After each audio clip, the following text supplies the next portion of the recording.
I'm currently attending the veterinarian anesthesia nursing class, summer 2019, and my student ID number is 2896913. So going over our admission process, we currently have Cornerstone as our software, and all the paperwork is online. So today I'm gonna go. Today we have Patches. He was our neuter today. He's a 5-month-old Australian Shepherd. So looking through Patches' records, we would find his date license issued, permanent patient records here in the medical note. And since Patches is only 5 months old, actually we were his first established veterinarian. They had some vaccines with the breeder, but they were never able to actually get a physical copy of them, so we went on and restarted his vaccines. So yeah, but typically if he did have some records that needed to be sent to us, we would go ahead and scan those in, and they would be here as an attachment, and then we will open them up and be able to view them here. Okay, so first thing first, when they come in, we go ahead and check them in.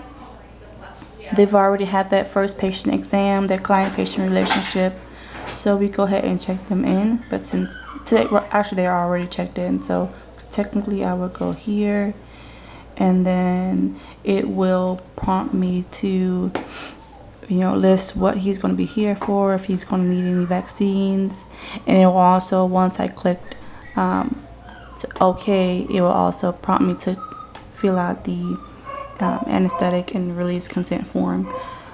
So since it's been already done, I'm just going to go ahead and give you this. This we did. I went on and printed it out. Our hospital procedure, anesthesia, and medical authorization release form. So it's pretty much everything in one. But on the computer, it will prompt us to ask questions. Can you have a technician to seat for Dr. Rice? So, like I said, the client's name, the procedures that will be done, and those are questions that we will ask. What time did your pet last? What was your pet last meal? If it's on any medications. So we do read out this paragraph to the owner saying, hey, you do certify that you are the owner and that you do authorize our hospital to do the procedures and that do the procedures above, and that you do understand that there can be some risk with surgery. And they go ahead and sign, and of course an emergency number for them to be reached at. Going over to the back, we do go ahead and ask them about pre-anesthetic blood work. So we do have an age difference. So for our older our patients more than 6 years of age, there will be a thyroid test ran with that, and an SDMA ran with that as well. So we talked to them about that, or about any deciduous teeth that might need to be pulled, and the cost of that, and also nevertheless microchipping. If they're a puppy, we do or older patients too. If they do not have a microchip, we do recommend them getting a microchip, and there's a box yes or no for that. So that, and then we have the pre-anesthetic blood work printed out. We go ahead and print that out.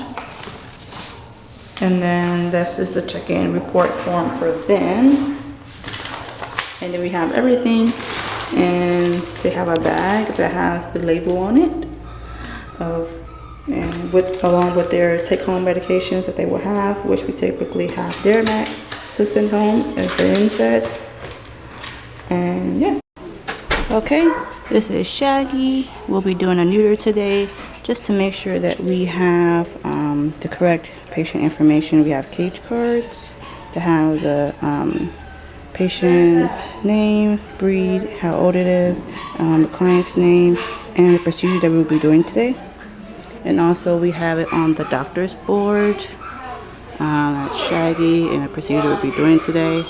And then to make sure we also have it on our side of the board, which has the patient information, the last name of the patient, how much it weighs, when it'll be discharged, when it came in, and then the procedure that we'll be doing, and the doctor that will be prescribed for that, and the technician initials of that she'll be working with.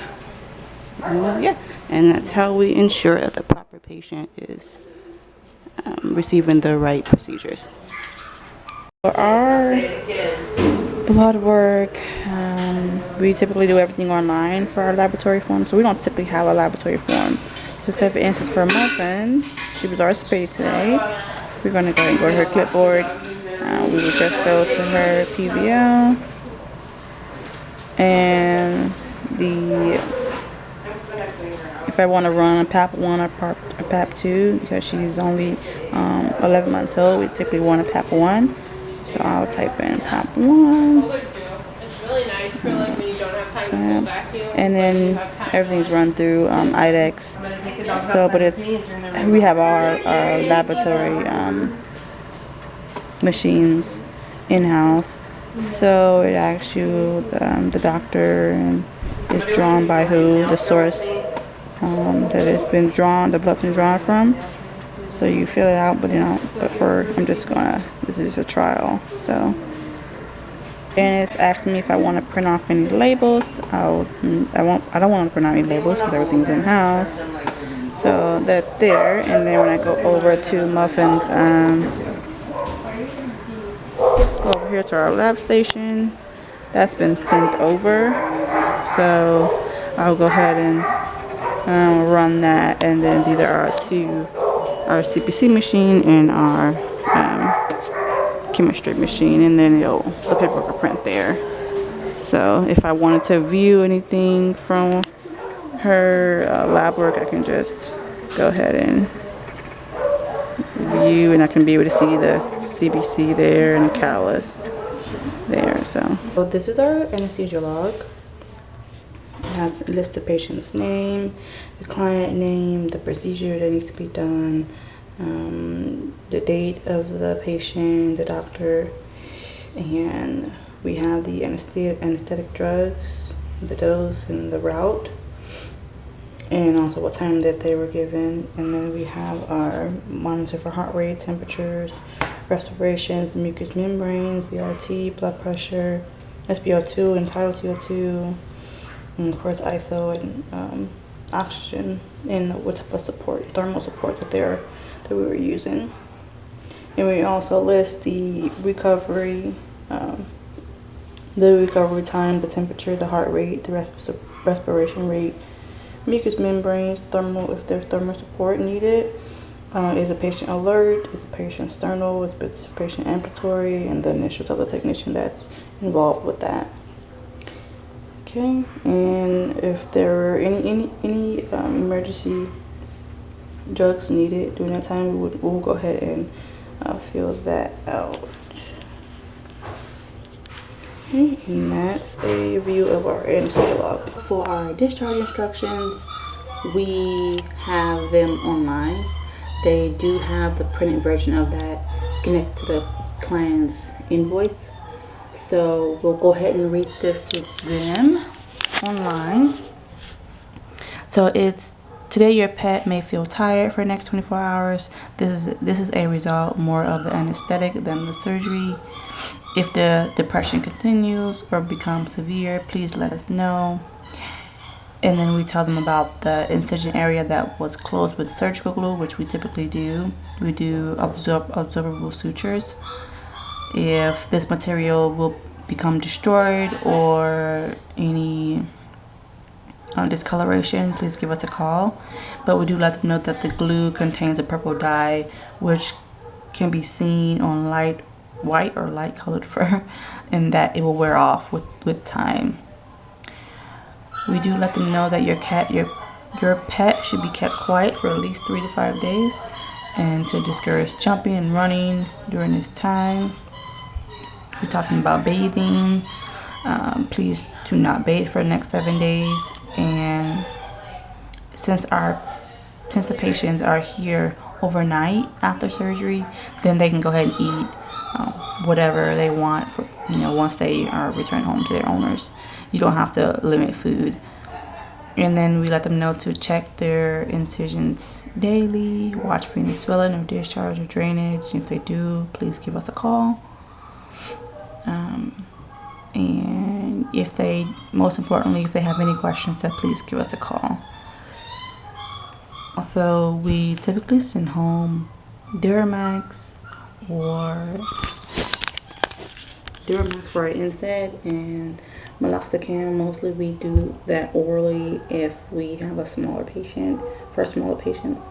But typically we just do Duramax, and we do Ansior for our cats. So we do let them know that, hey, we are sending home Duramax as our NSAID, and it can cause some GI upset if given alone. So we typically let them know to give with food, just to coat the GI, and if they see any dark tarry stool or anything abnormal with the GI system, so please give us a call. And we are given a steroid if we do happen to send home a steroid.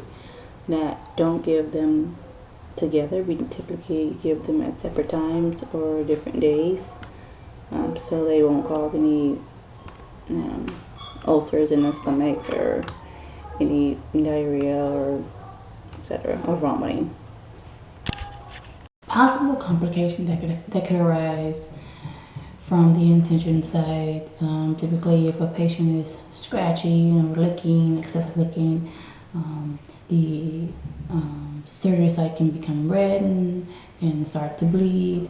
The patient can also rip some of the sutures out. So we do highly recommend e-collars here to prevent that, especially if we've already seen that they were trying to scratch or lick at the incision area. Okay, so I'm going to give you how to restrain for a jugular vein puncture. So I'm going to zip down, back him up against the wall, and we're going to pull his head up. And we're also going to perform how to restrain for a cephalic vein puncture. So with one arm, versus this way, but I extend, if you want. Look at me, and we're going to rotate the vein until it's on top of the forearm. I'm going to demonstrate how to get blood from a canine from its lateral saphenous vein. So typically a dog can either be standing, and you'll just pull it off and rotate in above the patient's knee, or the patient can be laying on their side. Have you ever done grooming before? Yeah, I know you did grooming. Okay, lay down. You're right.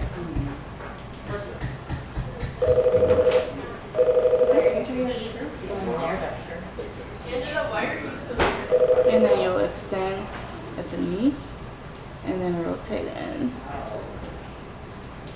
to hold off at the lateral saphenous. Okay, so I'm gonna perform how to properly move a patient in and out of the kennel. So I have a canine today, AT. I'm gonna make sure to keep my hands on him at all times, holding him close to my body, and holding his head, and I'm gonna again keep my hand on him at all times, and then closing the door. Okay. Alright, so I'm going to demonstrate how to safely put on a dog muzzle. So I'm standing on the side of our dog, which is Anna. So making sure to come behind him, wrap it around the ears, snap it shut, and tighten it. I'm going to demonstrate how to put on an e-collar. So I have my kitty cat here. When putting this on, I'm going to make sure to avoid her eyes. Pull her ears through. Oh. making sure the e-collar passes her nose. That is long enough so she can't paw at it, and that is long enough to like a few inches past her nose. So go ahead and tie that.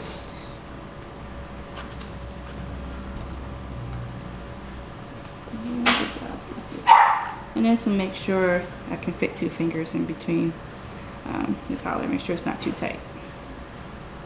Okay. Okay, today I'm going to do a physical exam on the kitty cat. He's about 9 years old. So starting at his head, going to look at his eyes. Oh, Vincent. Not really that cooperative. Looking at his eyes, make sure I don't see any discharge or any green discharge. Also in his nose.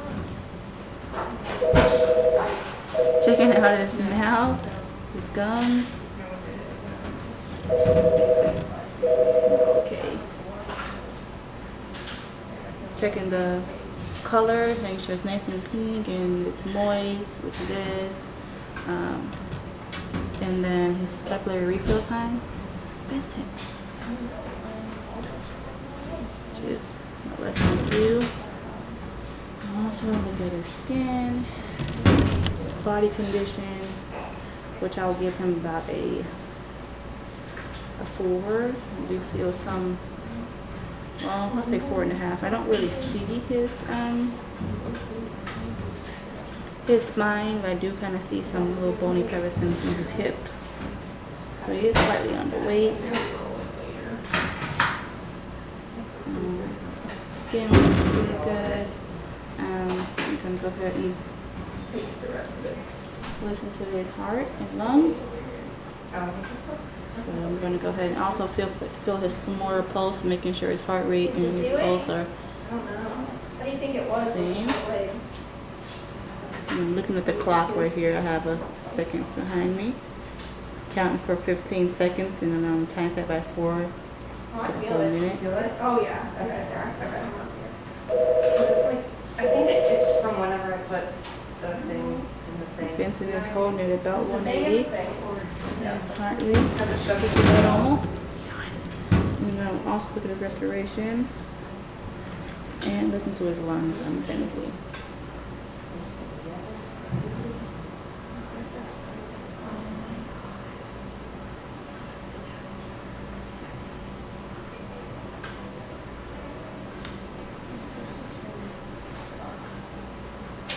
So you see about 20 respirations. And lungs sound pretty clear. It's crazy big. It's also like on the side of his like. I'm just gonna go ahead and do his temperature. Because you're recording. I don't know what to tell you.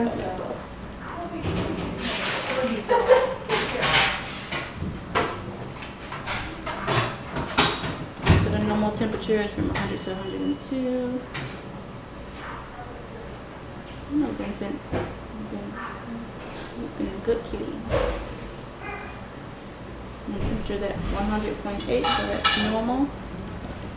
Then looking at Vincent's blood work, Vincent does have a slightly elevated Can I get a second clean sheet creatinine report? A values. second clean sheet He report. also have some arthritis.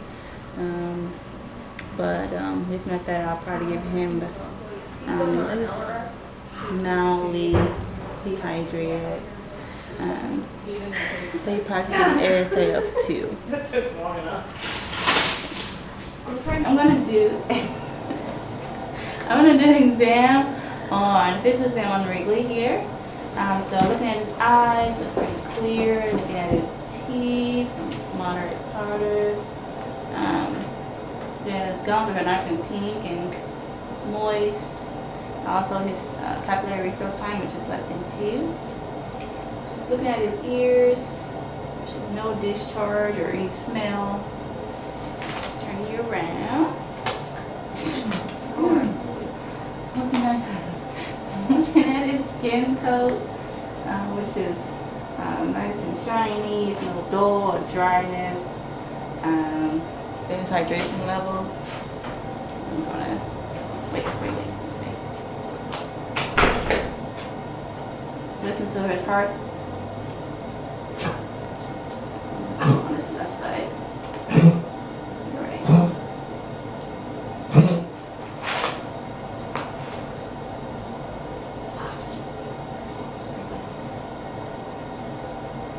Feel it for his pulse at the same time.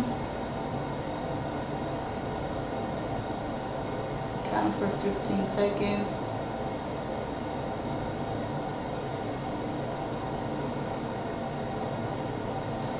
He's about 100. His heart rate. Listen to his lungs and count the respiration as well.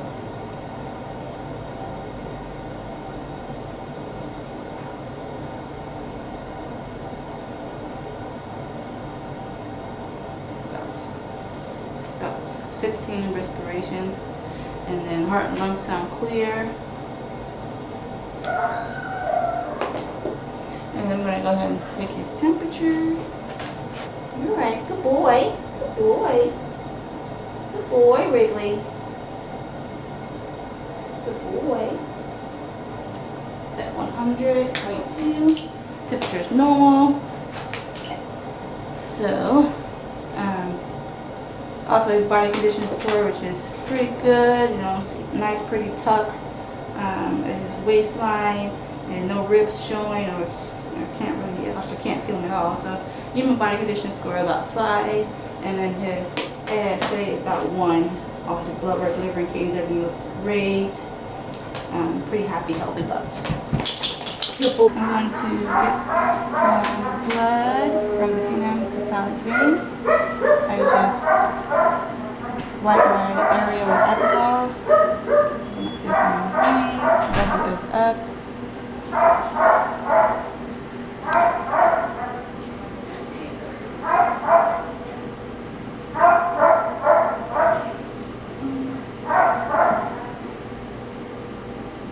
Should be plenty. Okay, and that's how you get blood from a canine cephalic vein. Alright, so I've prepped my site with alcohol. I'm holding off at the thoracic inlet. Good boy. I was like,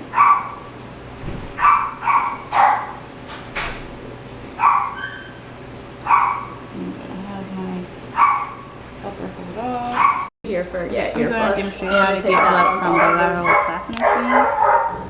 I'm going to spray alcohol on my gauze. I'm going to rub the area. Syringe. I'm going to clamp some, keep the sanity.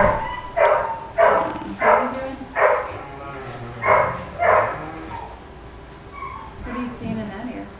Oh, I'm just getting discharged out of this thing. I'm going to hold off. Okay. You get the side. Okay. I'm going to get blood from the cephalic vein of the kitty cat. Just using a tourniquet since I don't have an extra person, but I'm going to get my vein parallel to my arm here.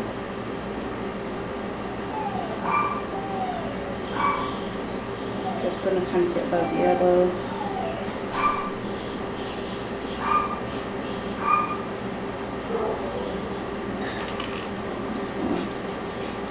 Put a little bit of alcohol just to really lighten the vein better. And also a little disinfectant as well.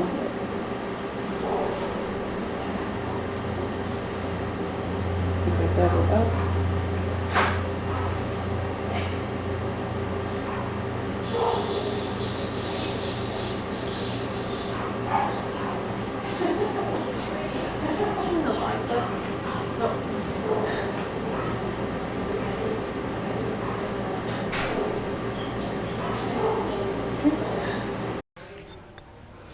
Okay, I'm going to try to get some blood from a feline jugular vein. Spraying alcohol on my cotton ball. I'm going to hold off at the thoracic inlet. Right on the vein. Okay, I'm going to apply alcohol.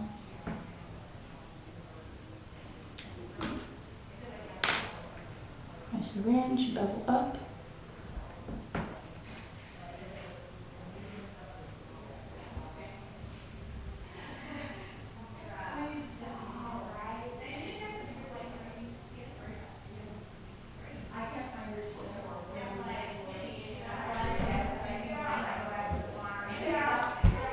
Yeah, take it. Left my drag on the feet.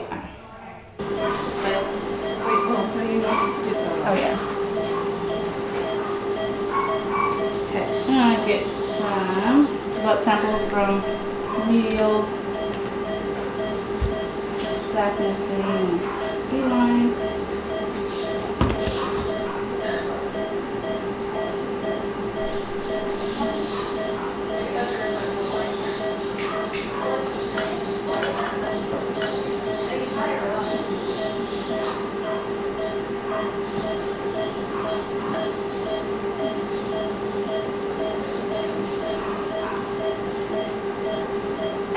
Got my bevel up.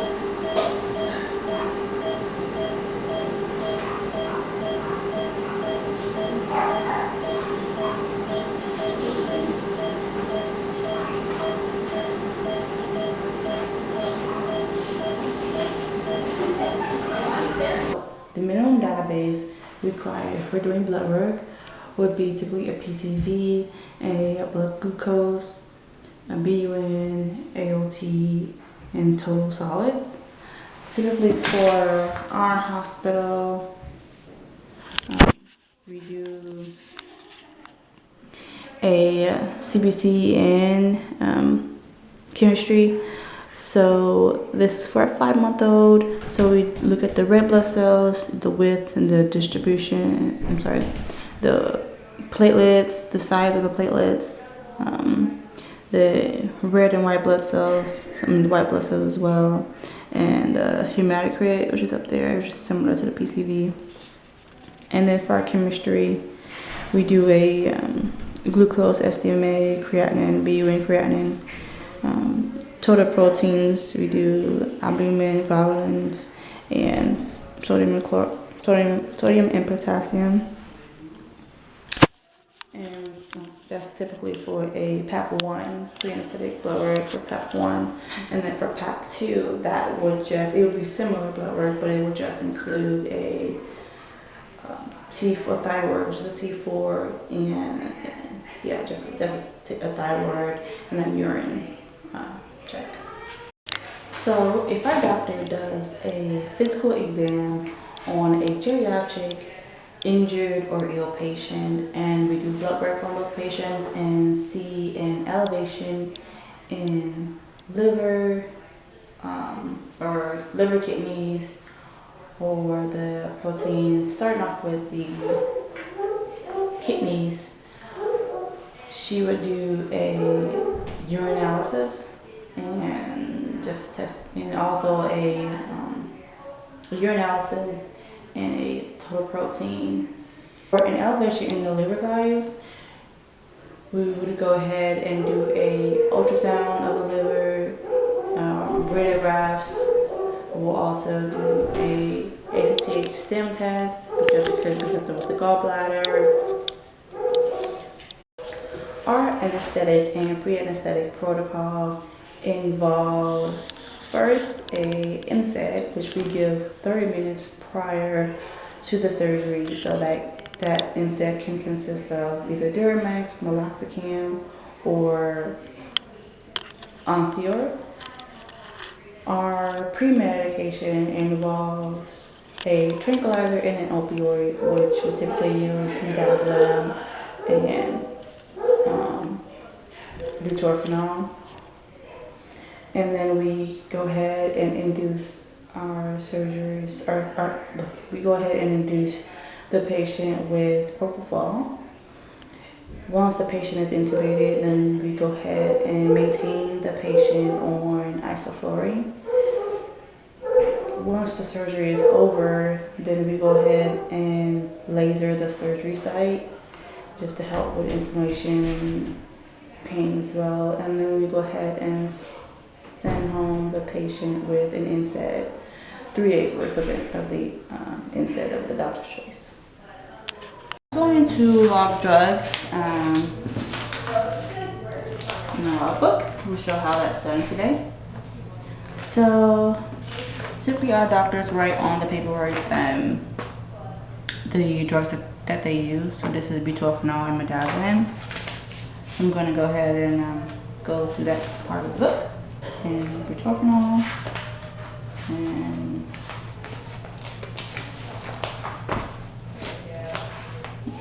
part of the book. And it's let's put the date and the client's last name with the patient's first name, their address, and then we'll put the amount dispensed, which is right now it's at 0.1, and then we'll minus that from the total balance, and then we'll put the doctor's initials, and then they'll sign at the end of the whenever they get a chance, they'll put their signature there. Okay, so I'm gonna go ahead and do that.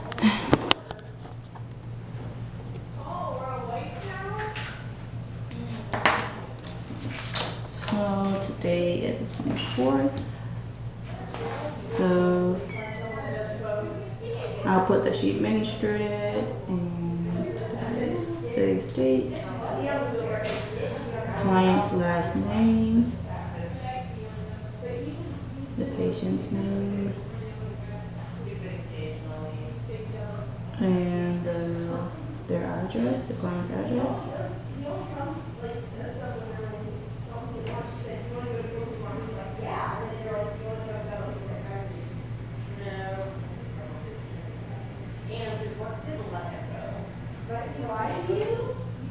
Mm, 0.1 dispensing meds. So the initials of the doctor, which is LD, and now I'll just give this to her once I finish, and then she'll put her signature and just double check. So I'm gonna go back to midazolam. So yeah, we do the same thing. And she used about 0.18 as midazolam. So yeah. So this is where our oxygen tanks are stored. We have H compressed gas cylinders, oxygen cylinders, as far as H tanks, and then we have our E tanks as our backup if we need to. So they're fed through pipes in the wall, and we hook up our anesthetic machines, which have the hoses that we connect to the wall, and get oxygen that way. So going over our anesthetic equipment, we have here the oxygen flow meter, we have the isoflurane anesthetic vaporizer, and we also have our inlet and exit valve, which we also have our valves here to let us know if the animal, whenever it inhales and exhales. When it exhales, it goes through our soda line here, which is changed maybe every 8 hours, or when the CO2 has been, when the granules turn purple, when the granules turn purple, and then we go ahead and change them out if needed. So we change those out, and then we also have one on the bottom, which we can just rotate these soda lime canisters. So yeah, so the one that hasn't been used, the one on the bottom has not been used, and then the one on top is the one that's in use. So CO2 is absorbed in here when an animal patient exhales. So this is our soda lime canisters. So we have the one up top, which is in use, and then we have the one at the bottom, which have not been used. And then this is our scavenger system down here, our effort canisters, which we use. And then we have our anesthetic, our scavenger system down here. We just use the effort canister and it goes by weight. So when it reaches more than 50 grams, then we go ahead and discard of this. So, and that's changed out weekly as well. So, yeah, this one is changed out once a week.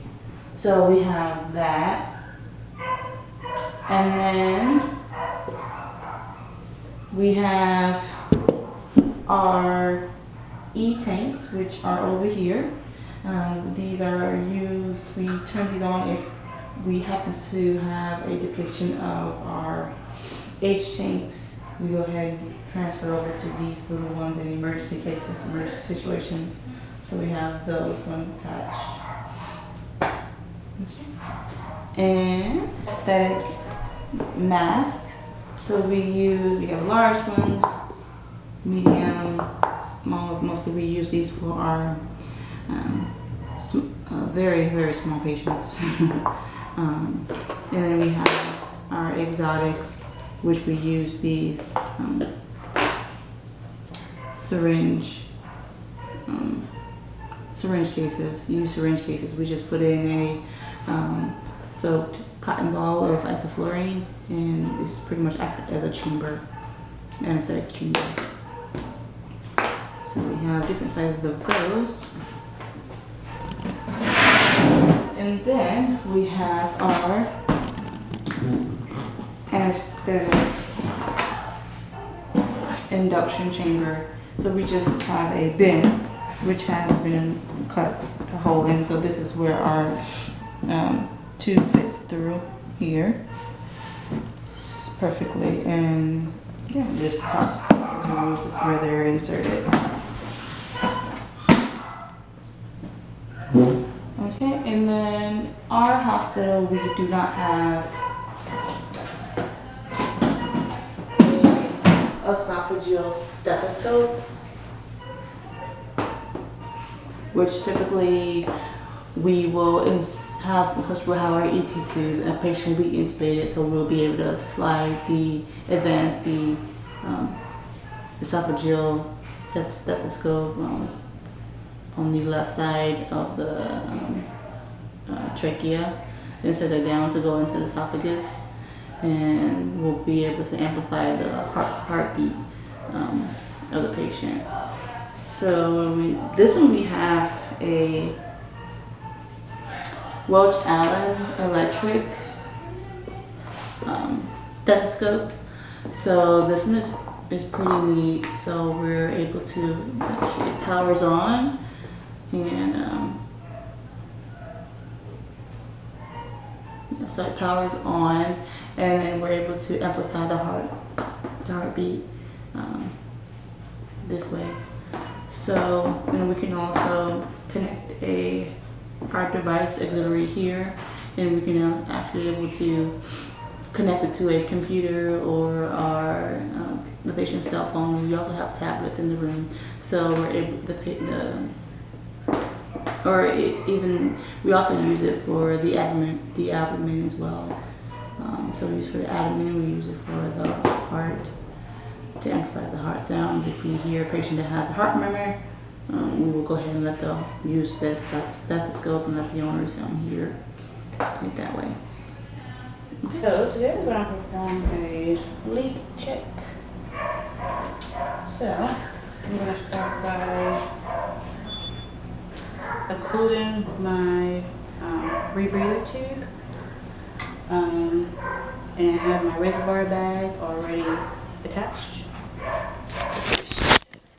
here, and I'm going to occlude my rebreather tube, and then I'm going to go ahead and here's our flush valve right here. Okay, so I'm going to go ahead and push that, and our gauge is right there. So I'm going to go ahead and push my flush valve until it gets about 20 centimeters of water, which is here. Close it completely, and I'm going to plug my tube and flush till it gets about 20. And if it's holding, for at least 6 seconds, then it's okay. And it looks holding to me, so. And if there was a leak, then this will be moving. You will see it, like, I'm just slightly letting off just to see if it would be doing that if there was a leak. Okay, that's how you perform a leak test. And make sure I always open this back up. Okay, so we have the SpO2, which is measuring the pulse of the patient. We have the ECG leads, measuring the PQRS T waves, and we have the blood pressure. We have the entitled CO2 as well, measuring the CO2 of the patient, and also have the temperature there. So this is temperature probe that's hooked in SpO2, which I just have hooked to his tongue. And then it's the blood pressure cuff, and then this is the entitled CO2 device that you have hooked up to his ET tube and the rebreathing tube. Okay. So the ECG measures the heart rate and also how the valves are open and closing, so the PQRS T wave. The SpO2 measures the oxygen saturation in the bloodstream and also the pulse rate. And then we do not have the carbon dioxide is measured by the entitled CO2, which is what I connected to their trach tube. And then the blood pressure cuff measures the diastolic, systolic, and also the pulse rate as well. And the temperature, of course, is inserted into the esophagus. And just the temperature is typically from 100 to 102. But sometimes we get, when they're under anesthesia, the heart rate gets the temperature gets a little low. So typically between 98 through 100 is typically what we see for our surgery temperatures. So today I'm going to be performing a leak check on ET tubes prior to intubating. So this size 10. Typically when we measure for size for the endotracheal tube placement, we measure it from the tip of the nose to see the width of it, if it's wider than the ET tube, or we also measure from the start at the thoracic inlet through the mouth. So I'm going to fully inflate this, make sure it's nice and tight. Make sure to listen that I don't hear any hissing sounds, and also have a bowl of water, which is going to submerge, and make sure I don't see any bubbles or anything. So that looks great. And then also, I have a few different sizes that I'm going to check for. I'm going to fully inflate. Nice and tight. And then I submerge, make sure I don't see any bubbles. And those two looks great. Okay, so today I'm going to demonstrate how to pass a gastric tube. So I'm going to measure our dog from the end of the last rib to the canine tooth. So I'm going to go ahead and use my tape and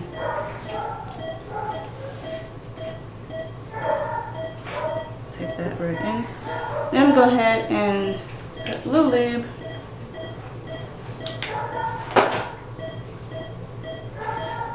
Just so it can make it a little bit easier to pass. And we typically demonstrate this procedure in patients that are experiencing gastric dilation of volvus. So since he's intubated, it makes it a little bit easier, so I don't go into the trachea. And alright, so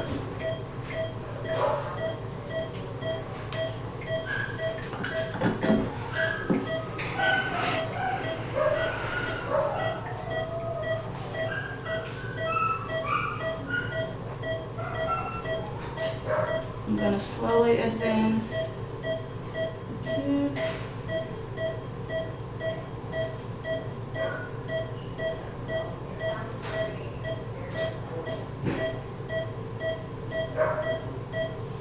I'm stopping right at the canine. Okay, so now our gastric tube is placed. If he was awake, I would flush it with some sterile saline just to make sure I'm not in the trachea. Also looking for him coughing, which he, of course, he's asleep. So, yeah. So that's how you pass the gastric tube. My preceptor at the door. Try to put this in. So very dehydrated kitty. And we're trying to put an IV pump in.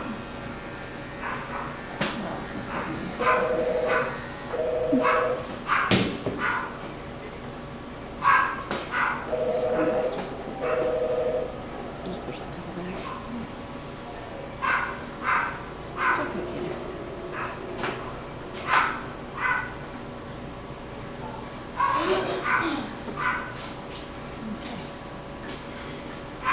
Use some betadine scrub. We use the target motion. And rinse, which is alcohol.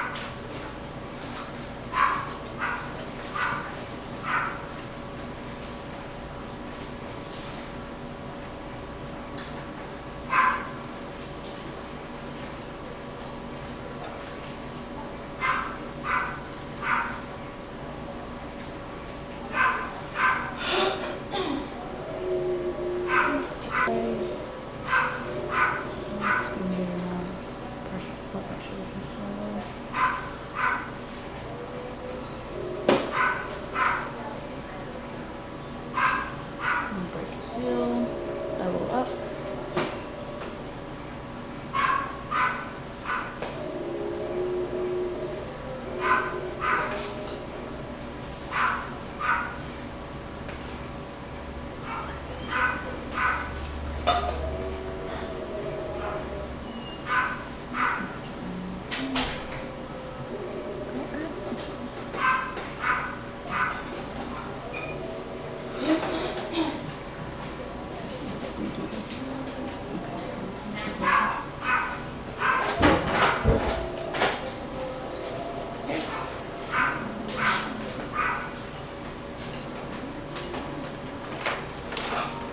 Do you have the one assigned as larger somewhere On the way.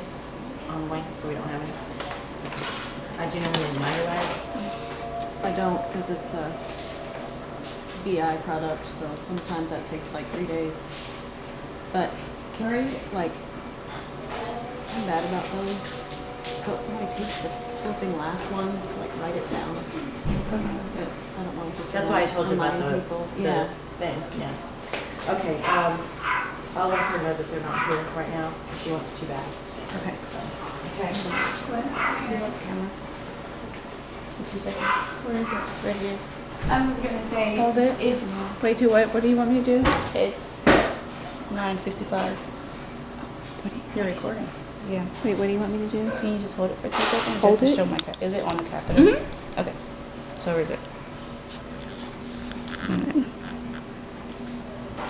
Sorry, Kitty. This kitty is like, no thank you. Yeah. All right, that should be good, Dr. March. And then you just.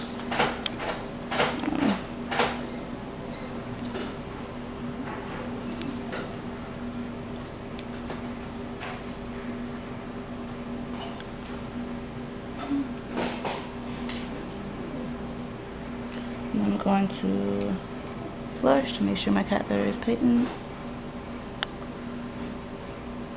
Into this. And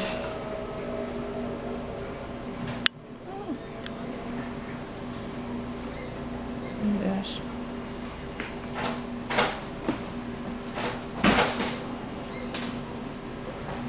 Good kitty. I keep going. Yeah, you can set it up there. I just want you to zoom in for me. That should be good. As long as you can see me. I don't mind holding it. Oh, no, yeah, I gotta do it all the way until I finish. Your face isn't in it, but your hands are. Is that good? Did you get my face? The face? Yeah. Okay. Parts of your face should be good. Your instructor's gonna laugh at everything. I'll take some Great photos. job. Awesome. Thanks, Dr. March.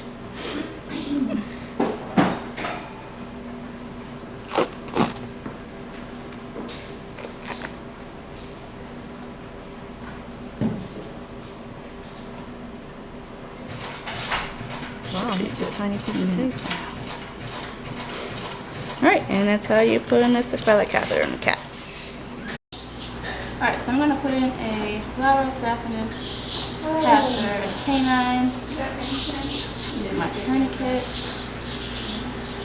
I'm just gonna go ahead and clip and prep the area.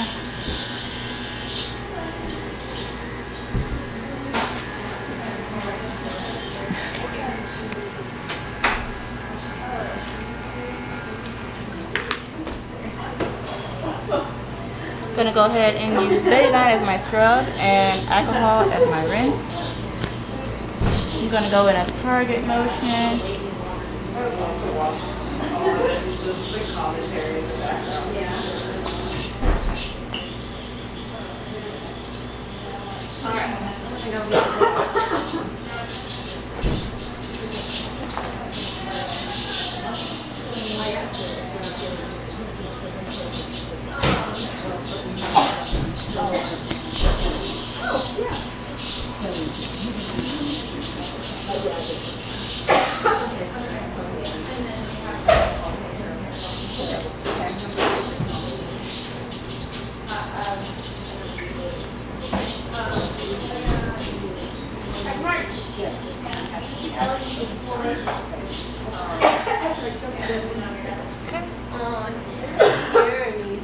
Okay, and break the seal. I've already flushed my catheter.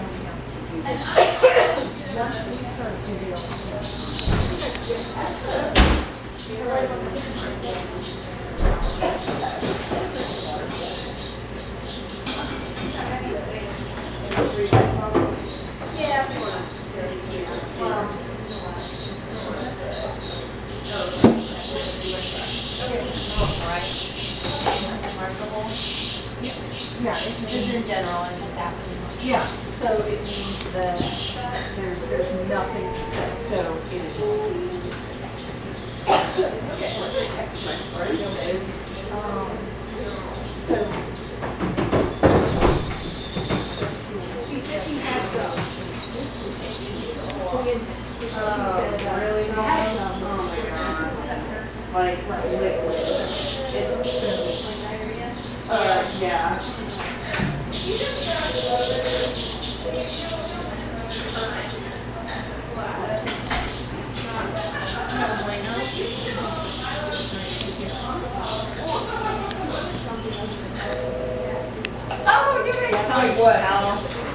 I'm gonna go ahead and make sure my catheter is patent.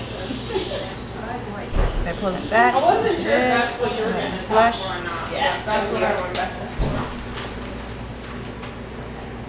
Jocko, 75 pounds of freaked out digital.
Alrighty, and this catheter is ready for you.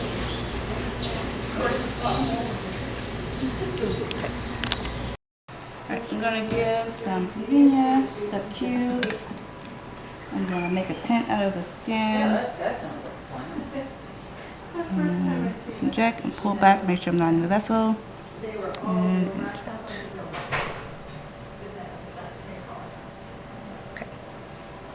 Nailed it. I'm gonna give a IM injection to the skinny cat. I'm gonna feel for the spine, feel for that epiphyseal muscle. Just a few inches away from the spine. I'm gonna pull it back. And my bell goes up.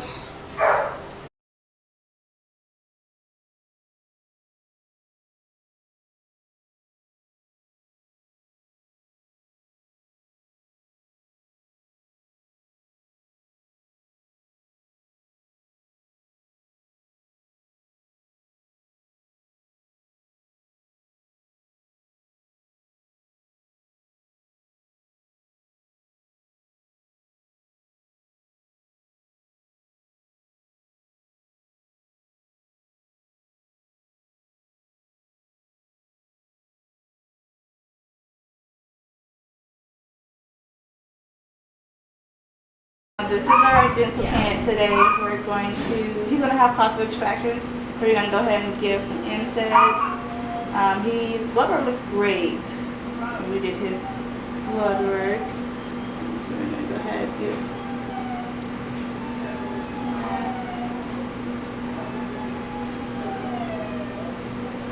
And then we're going to go. Alright, so we're going to go ahead and flush the catheter first, make sure it's nice and latent.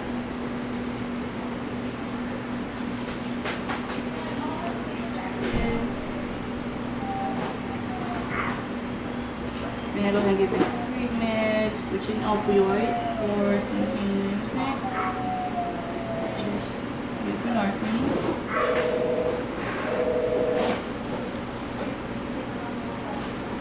And I'm injecting this nice and slowly. Flush it through.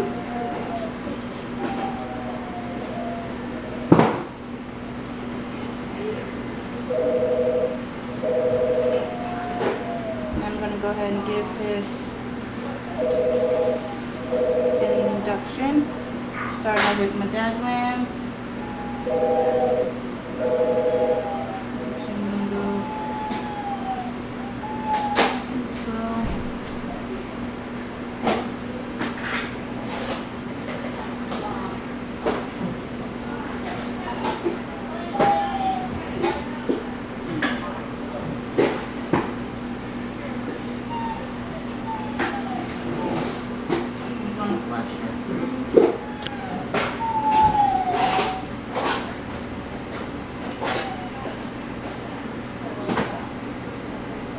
Give his propofol.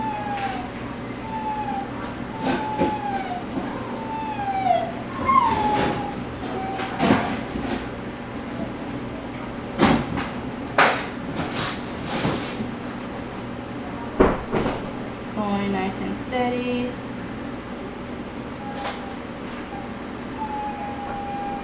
And I'm just going to titrate to effect.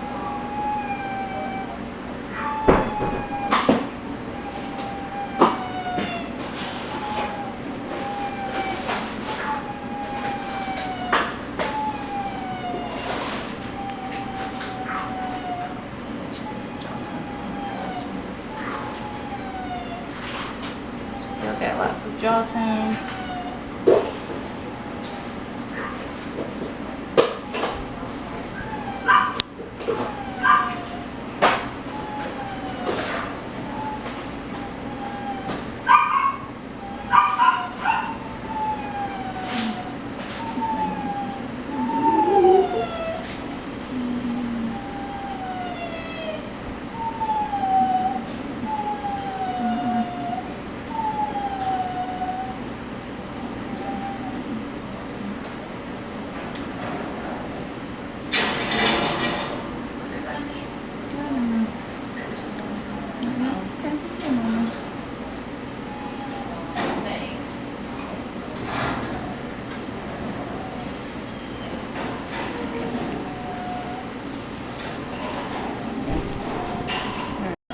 Okay. Alright, I'm gonna go ahead and measure my tubes, starting at the thoracic inlet and middle.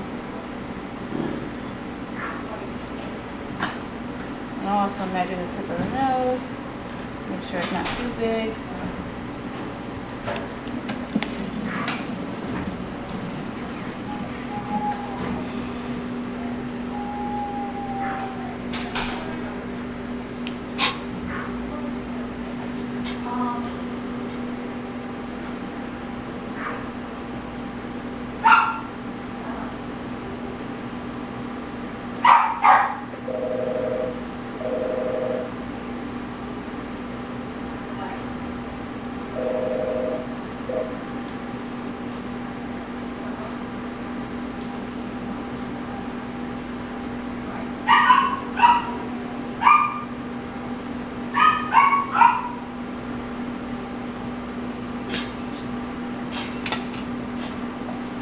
I'm gonna go ahead and make sure my tube is patent.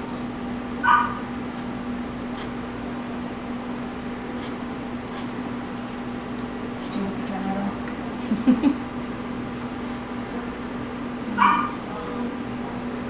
Make sure to hold my focus.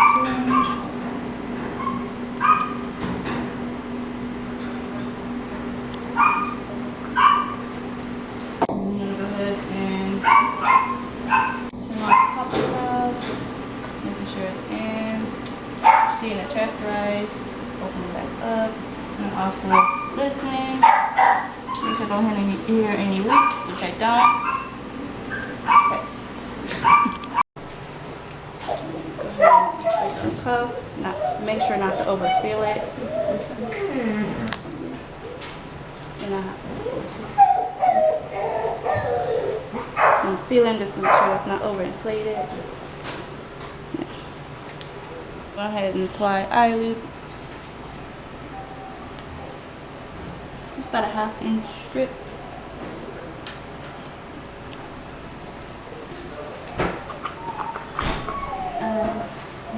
I'm gonna go ahead and feel her bladder, make sure I don't feel any, it's not enlarged, it needs to be expressed, which I don't.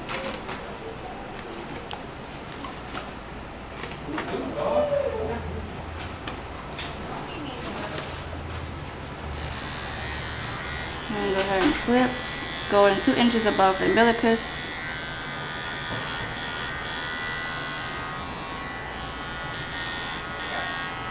And 2 inches laterally as well.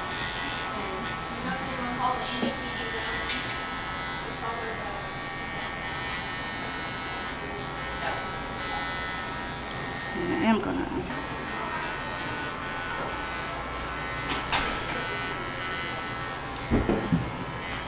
making sure to cut the long hairs.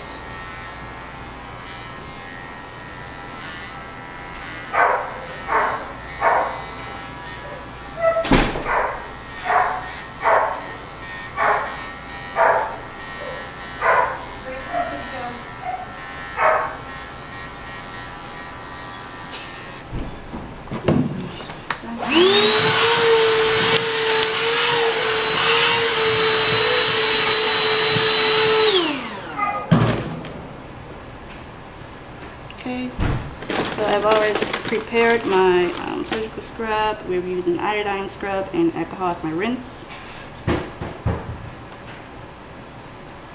So actually I'm going to use the alcohol to spray down the sides first since she has long hair.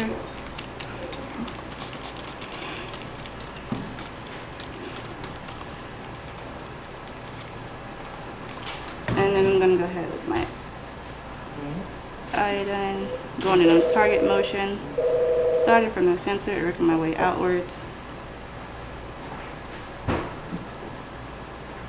And I'm going to do 3 scrubs of each.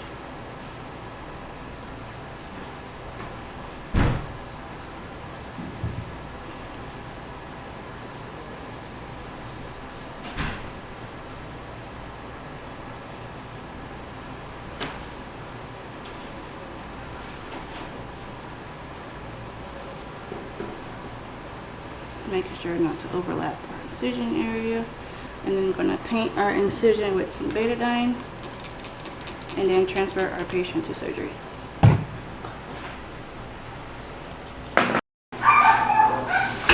Alright, we're gonna go ahead and transfer our patient to surgery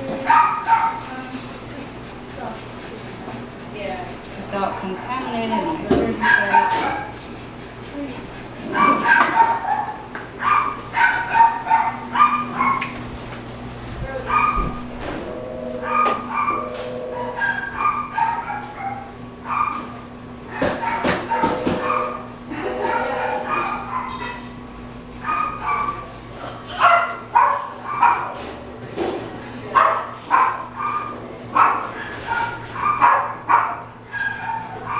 Putting more focus on oxygen.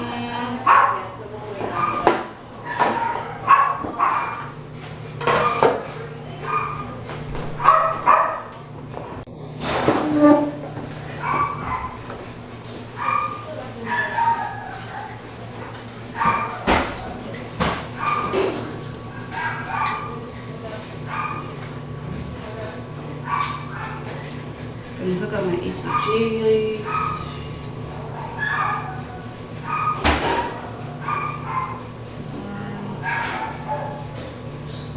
Fire.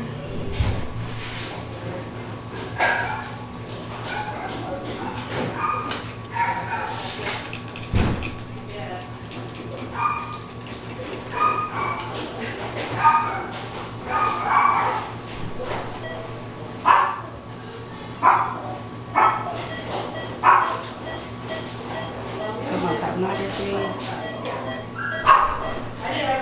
Measure my carbon dioxide.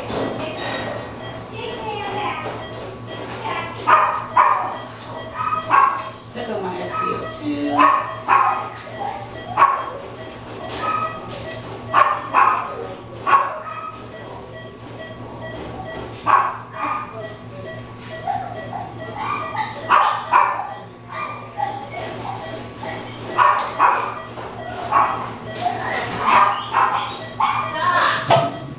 So I'm gonna put on 1 liter respirator bag.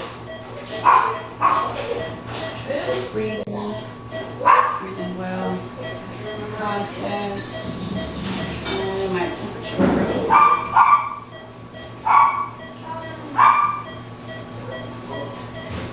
So I'm gonna put down the esophagus.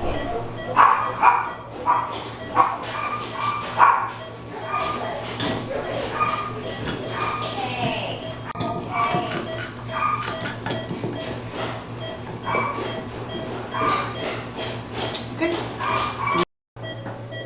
Alright, so I am monitoring for anesthesia. We are doing a canine spay.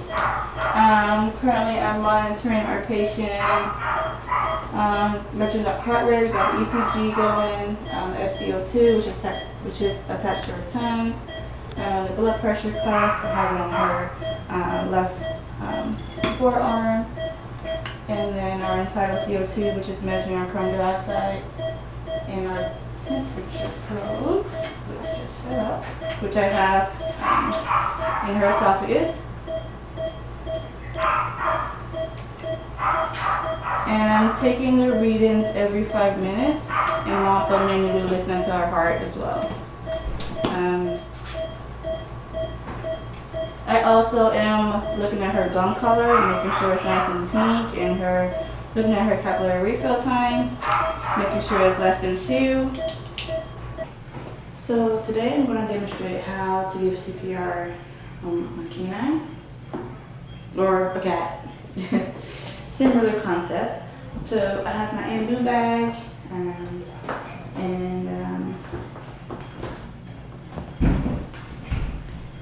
alright, so I have my ambu bag. Go ahead and so typically you would give about 100 to 120 breaths. 120 beats per minute. So I'm going to go ahead with my hands interlocked right there at the chest area, right between the airways where the heart would be. We're going to go ahead and physically pump, and I'm going with the be staying alive. So do that. Try to get at least 100 to 120 per minute, and then try to at least get about 10 breaths per minute. And see, watching for a chest rise. I could physically go in and actually give a breath if in any other situation, but I can go ahead and use this as well. So, and we'll do this continuously for about 2 minutes or so, and then I'll switch out with another person.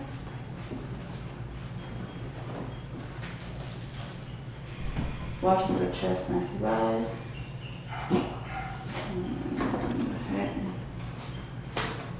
Repeat this process for about 2-3 minutes. Again, like I say, staying in between that range of 100 to 120 beats per minute, and then about 10 breaths per minute.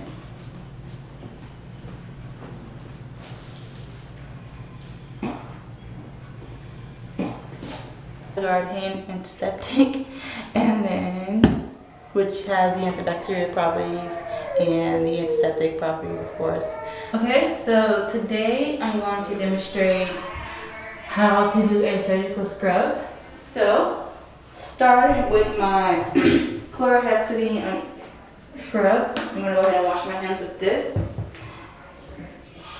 first.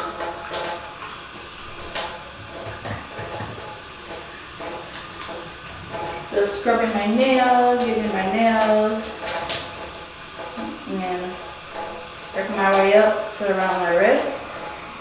Also, I'm going to be using the waterless, scrubless AVMA hand antiseptic.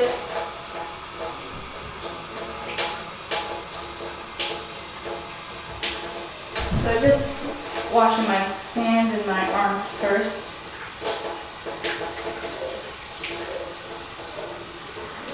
Just to get any debris off of me.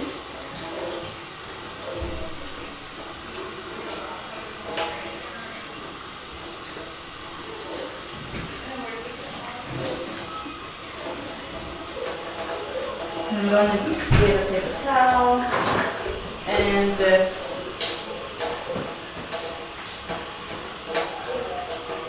making sure to get everything nice and dry.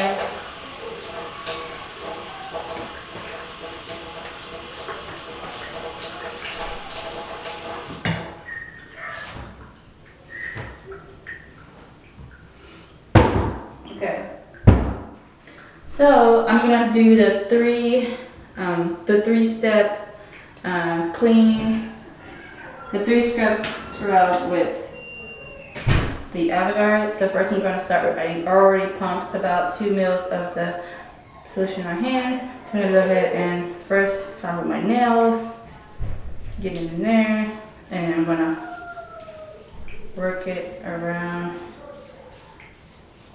my wrist down. I'm going to do it to the other hand. Getting it in my nails first, and then working it around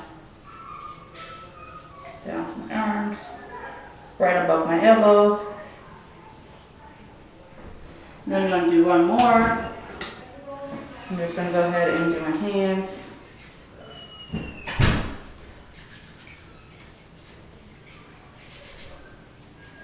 And then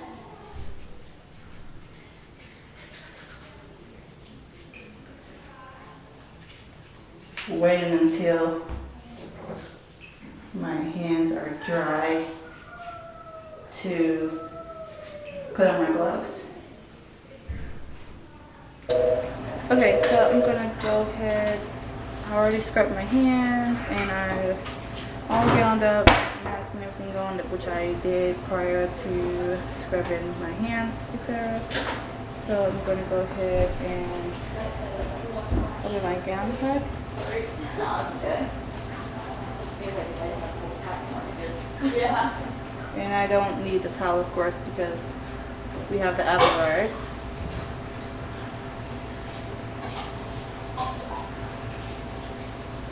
Go ahead and move my gown.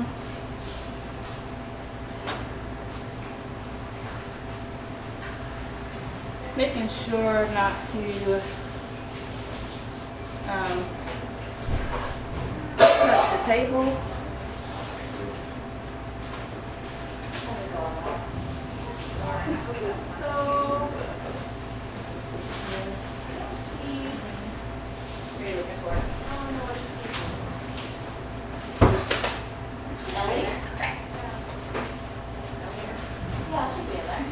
And I'm all tied up, so I'm going to go ahead and use my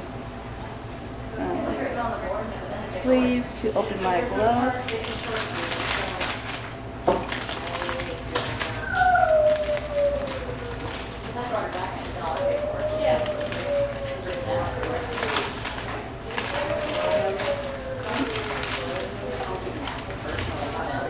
I mean, I feel like Start with my right hand. drop it just by her Just gonna No, I know. You would think that. just glove over my hand. I'll talk to you as well.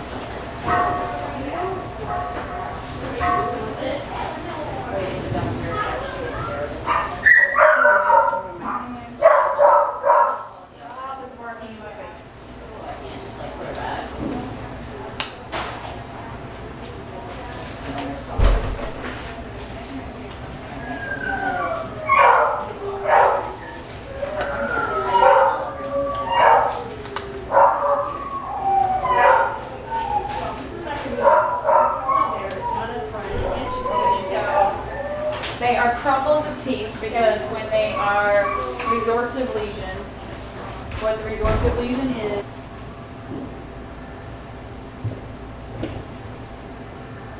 My gloves face me.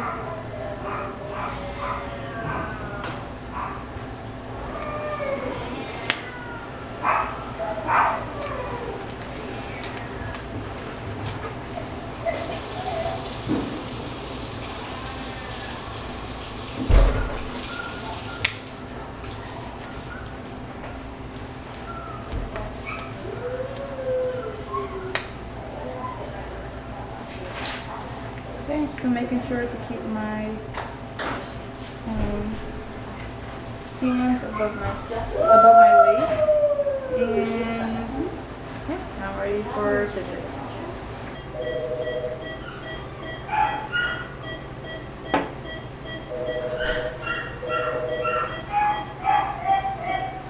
I'm going to use a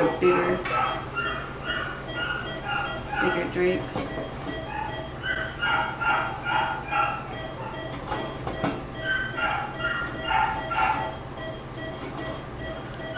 My male scissors.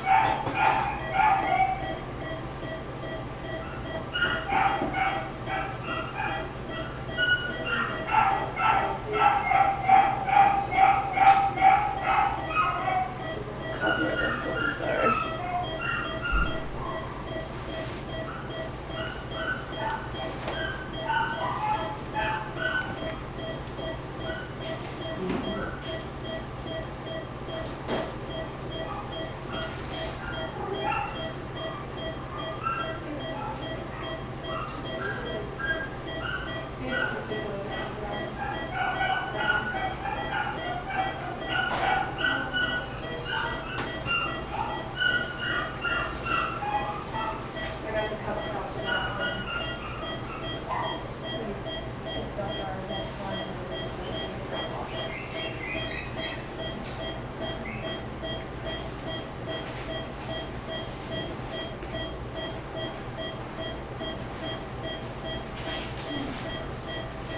Go ahead and use my towel clamps. Secure the draped patient. I'll be right back.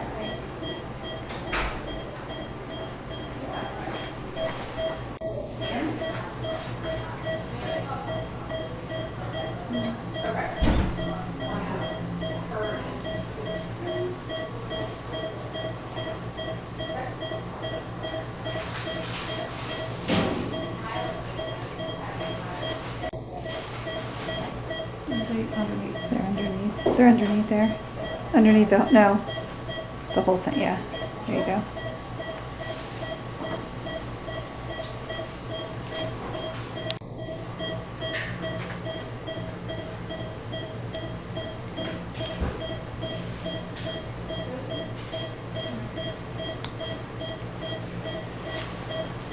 Okay. Then I'm gonna go ahead and secure my blade. Okay, and I'm gonna use my needle holders to secure my blade to my scalpel handle.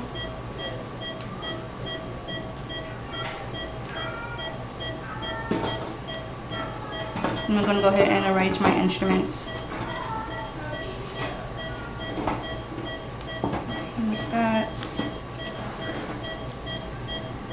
Male scissors. Do we need to have somebody else take over on recording? Yeah, can we? Okay, so I'm going to describe how to properly hand a scalpel blade and a handle, some forceps, and some hemostats. So it's easier for me to just explain this because while we were in surgery, I wasn't able to actually say these things. So I'm going to go ahead and actually show you. So starting off with the blade handle. So I've already put on the blade. Let me go and take that off. I'm going to use the needle holders because those are used to grasp metal versus hemostats. They are not. They're used to help prevent bleeding, to stop bleeding. So I'm holding the blade with the blade facing away from me. So holding that there, and then I'm gonna go ahead and slide that on my needle holder.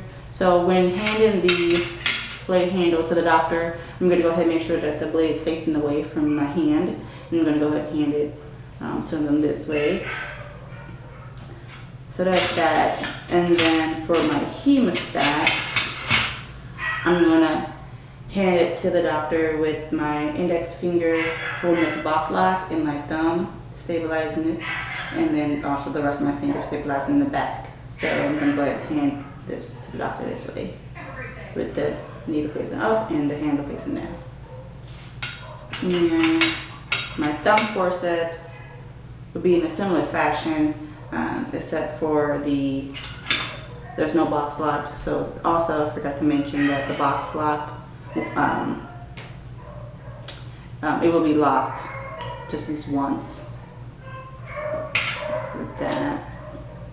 That this can't lock it. So I have the index finger, my thumb holding it, and then the rest of my fingers stabilizing it. So I will hand it to the doctor with the thumb forceps, the graspers facing down, and the handle facing up. So like this. Okay. Blade thumb forceps.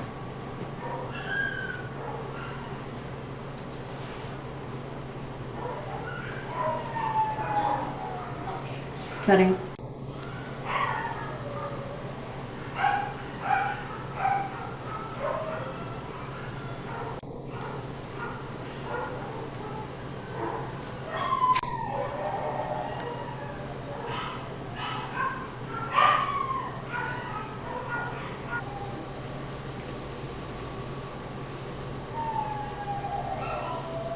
Uterus exterior rest.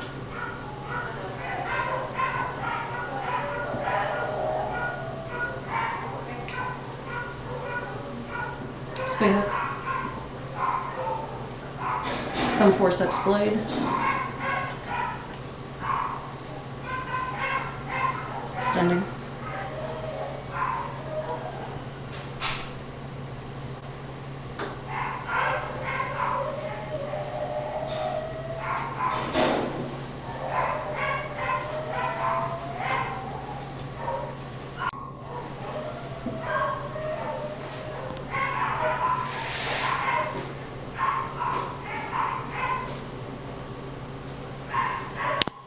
Hemostat.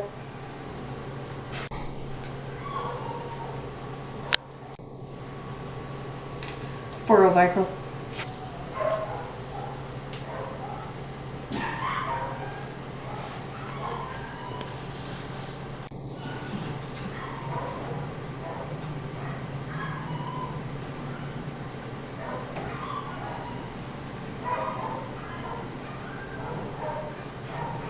Sleep.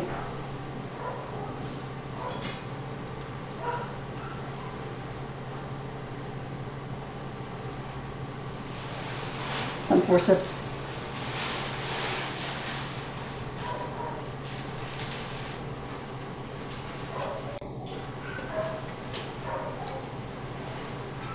On forceps.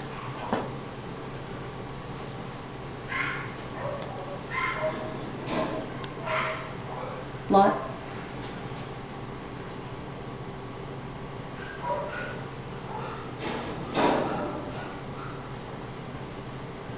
Clean the fat off that area, please. Comb that back. So the responsibilities of a sterile technician includes assisting the doctor with the surgery, of course, and if, say for instance, if they need an extra hand, doing a lavage of some organs, or if they need for you to hold the chest cavity or abdomen open, or help with suturing, etc. The way that you will stay sterile is making sure at all times your hands are above your waist. So when you're not helping the doctor and you're just observing, or you're just waiting on the doctor to ask a request of you, you just make sure your hands are above your waist, and because anything below your waist or below the table is considered non-sterile, and your back is considered non-sterile. So keep your hands above your waist, and if you happen to need to pass the doctor, or you would make sure that you guys go back to that, because that's the part that is non-sterile, or face-to-face, if you need to go around the doctor or something like that. So if you were to break sterility or drop an instrument, say for instance, you would ask a circulating nurse who was monitoring anesthesia, or an extra hand, extra person to, you would use the assisting glove technique, so they would just open a new pair of gloves, and you were able to slide your hand right in over your old gloves. So typically that's what we do, or you could remove your gloves the same way you put them on, and put on a whole fresh new pair of gloves. You can do that. And if you happen to drop an instrument, you just ask the circulating nurse to open a new pouch for you, or do a flash sterilization, if you didn't have any more of those instruments. So, yeah. This is a canine neuter. So bright, can't really see the testicles, but they're there. This is our canine spay.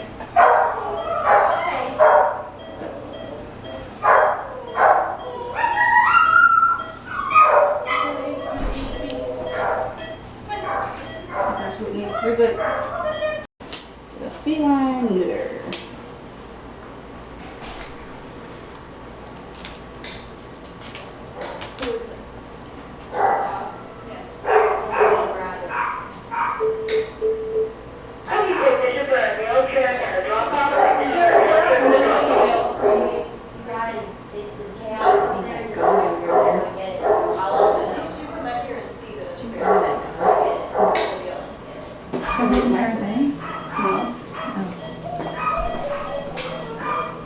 Just getting myself monitoring.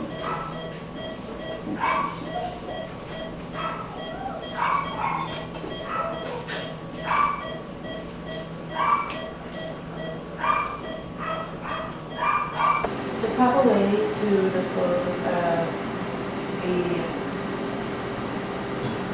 surgical, the organs, and the blades. Typically, before the instruments and everything's washed, we make sure to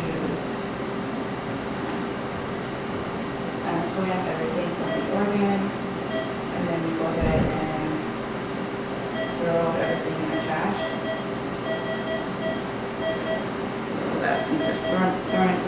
in the trash.